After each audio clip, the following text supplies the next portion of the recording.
Hello there and welcome back to the Thought That Counts podcast. I am terrified.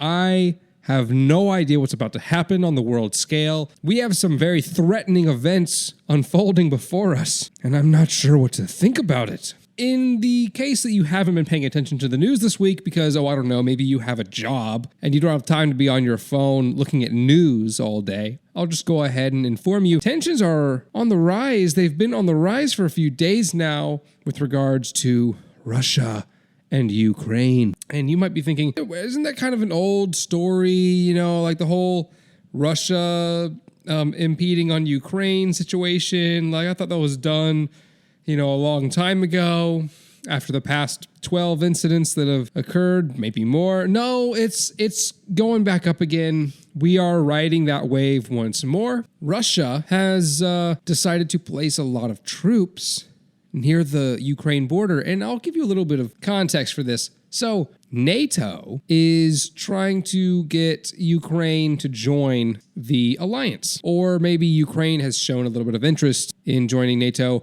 I don't know the details, but I do know that there have been talks about NATO and Ukraine is a border state with Russia. Russia and NATO have a long history, especially throughout the Cold War, and even leading into the 90s before the fall of the USSR, of not liking one another. NATO has certain boundaries that they're not allowed to cross surrounding Russia, and Russia has certain boundaries they're not allowed to push beyond with regards to NATO alliance states.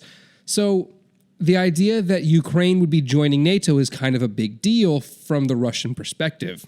Or, from the perspective of Russia, I should say. There's plenty of Russians that don't care all around the world. But if you are, Vladimir Putin, you might care. In response to these talks of Ukraine possibly joining NATO, Russia has decided to put a bunch of troops near the border of Ukraine. And it is thought by many who know a lot more about this than I do, that Russia is trying to set things up for some sort of preemptive strike of some sort. How it's sort of the same thing that police officers do when they want to get you on something. They'll sort of set up this whole scenario. They'll talk around you constantly and try to trip you up into something, try to get you to say something that you don't really need to say, in order for them to start questioning you further. All they really want is to get you out of the vehicle and take you downtown and lock you in a jail cell for the night, because that's their power trip. They have an impulsive need to dominate the people in their surroundings for no reason, without cause, and without justification. So that's what they do, and it's the same tactic that Russia uses sometimes in order to get what they want out of a situation. So it is thought that Russia may be setting up a situation where they have a reasonable belief that Ukraine might attack them or something. They're basically just putting out in the air, like, hey, we have to be on the defensive because Ukraine and NATO might come after us, and you know what I mean? And then as soon as they want to, they'll just invade Ukraine and claim that they were actually defending themselves. That is what some people think is going to happen. Today, however, Vladimir Putin has said that he is going to tell troops to pull back from the border. But you know what? I don't know if that's really going to happen. I mean, we all know Russia. We know Russia. Come on. We know what Russia does.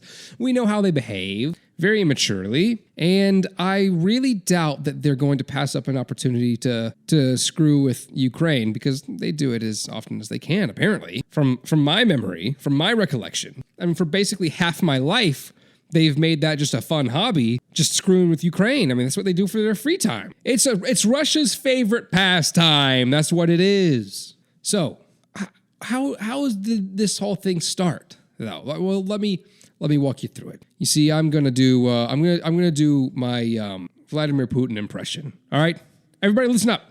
I'm gonna do Putin. Okay, listen. Igor, come here, Igor. No, not Igor 2. Igor number 3. Come here. Igor number 3. Come here and talk to me. I have something to tell you. Yes, come closer. You can approach me. Don't be scared. I'm not going to slap you in the face like I did last time, I promise. No, it's okay. I know I promised you that last time too, but I promise you twice. I promise. I pinky promise. Give me your... I swear I'm not going to hurt you this time. Okay, there we go. I pinky promise. Okay, now come here. Come here and approach me. You know I'm getting old. I can't speak that loud. I cannot hear that well. I need you to come very close. Okay, yes. Igor number 3. I need you to go speak to General Valery Gerasimov, and I need you to tell him that I want to spice things up a bit. I want to create some fun. Isn't that what the children say? I want to make it lit. I want to party a little bit. We're going to have a little bit of fun with Ukraine. Yes, I think Ukraine would be a very good person to have fun with. So here's what we're going to do. I'm going to put all of our troops right on the Ukrainian border. I need you to tell the general that he needs to prepare the troops. No. I don't need them to be trained. I just need them to put their outfits on, put their uniforms on, and get over there near the border. You see, what I'm doing here is strategic. We're not going to attack them again. No. We're not going to take over more of their land. No, not right now. Not this time. This time I just want to create a ruse, I want to create a noise in the world. I've been getting a little bit bored. I'm watching the Olympics right now, but it's not really doing it for me. The Olympics have gotten a little bit boring as of late. I want to make people wet their pants. Yes, Igor. I very much enjoy making people wet their pants out of fear. It's why I attempt to slap you as often as I can, and then when I approach you very, very briskly, you flinch, and I love it. I love when you flinch. It makes me very happy, you see. I go to bed at night knowing very well that I scare you, and I love it. But that's not the point. The point is, tell the general to prepare the troops. And I don't need any weapons. I don't need none of that. I just need them to be standing on the border. We're going to create a situation where no one knows what's happening. Not even me. I'm freeballing here, okay? I don't know what I'm going to do next. And if you don't do this in a timely manner for me, then I'm going to steal your firstborn child. And I'm going to serve him as an hors d'oeuvre at one of my dinner parties. Do you understand? Do you want your firstborn child to be served as an hors d'oeuvre at my next dinner party? No? Okay, well then you get on this as soon as you can. All right.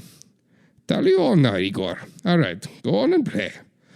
Very good. So that's how it went down.